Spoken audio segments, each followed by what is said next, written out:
স্বর্ণালংকার এখন নিম্ন ও মধ্যবিত্তের ক্রয় সীমার বাইরে।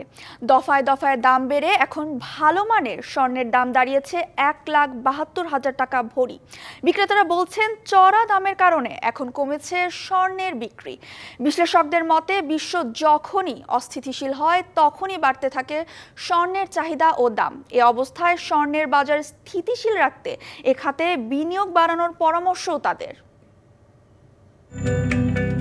অলংকার হিসেবে স্বর্ণের চাহিদা এদেশে আবহমান কাল থেকেই ছিল।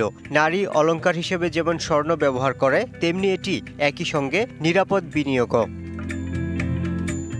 কিন্তু গেল কয়েক বছর ধরে মূল্যবান এ ধাতুর দাম এতটাই বেড়েছে যে এখন নিম্নবিত্ত তো দূরের কথা, মধ্যবিত্তও স্বর্ণালংকার কেনার কথা ভাবতে ভয় পান। স্বর্ণের বাজার অনেক বাড়তি, আর আমগো মতো মধ্যবিত্ত ফ্যামিলি আমগো কিনা সম্ভব না। আগে যদি কিনতাম তো আগে আমি বেশি পেতাম পরিমাণে গোল্ডের পরিমাণটা, কিন্তু এখন তারা ওই পরিমাণটা পাচ্ছি না। প্রয়োজনও থাকে, শখও থাকে। ভরিতে যদি 8-10 হাজার টাকা বেড়ে যায়, এটা তো অবশ্যই একটা প্রভাব পড়ে। শখটাকেও তখন আমরা আমাদের লিমিটেশনের মধ্যে নিয়ে আসতে হয়।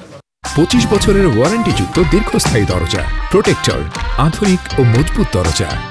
বাংলাদেশ জুয়েলার্স সমিতির তথ্য অনুযায়ী দেশে এখন ভালো মানের 22 ক্যারেট স্বর্ণের দাম 1,72,486 টাকা, আর সবচেয়ে কম দরের সনাতনী স্বর্ণের দামও ছাড়িয়েছে 1,16,000 টাকা ভরি। স্বর্ণকাররা বলছেন দাম বেড়ে যাওয়ায় কমেছে তাদের বিক্রি। ব্যবসা বাণিজ্য খুব খারাপ অবস্থার দিকে যাচ্ছে। সবচেয়ে বড় কারণই হচ্ছে গোল্ডের দাম বৃদ্ধির কারণে ক্রেতা শূন্য হচ্ছে। আর যাদের নিতান্তই প্রয়োজন, বিয়ে শাদিতে গোল্ড লাগবে, সেই তুলনায় তারা সামান্যতম গোল্ড পাচ্ছে। এখন বেচা কিনা দাম বাড়াতে একটু বেচা কিনা কম, অনেক কম, অর্ধেকেরও কম। কিন্তু প্রশ্ন হলো মূল্যবান এ ধাতুর দাম কেন এত বাড়ছে?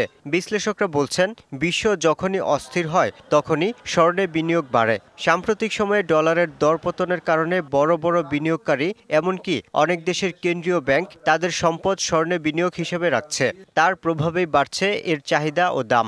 বিশ্ব পরিস্থিতির উপর গ্লোবাল, আমি যদি বলি ভূ রাজনৈতিক অবস্থা এবং মূল্যস্ফীতি, সমস্ত কিছু, বিশ্ব অর্থনীতির সংখ্যা, এই জায়গাগুলো যদি বিবেচনা করেন তাহলে তার সাথে স্বর্ণের দামের একটা সম্পর্ক রয়েছে। পৃথিবী যখন অস্থিরতার দিকে যায়, মানুষ তার নিরাপদ সম্পদ হিসাবে স্বর্ণ বেছে নেয়। এই অবস্থায় স্বর্ণের দেশীয় বাজার স্থিতিশীল রাখতে এ খাতে আরও বেশি করে বিনিয়োগ করা উচিত বলে মনে করেন বিশ্লেষকরা। আর প্রয়োজন সরকারের নীতি সহায়তা। Yusuf Rana, DBC news, Dhaka.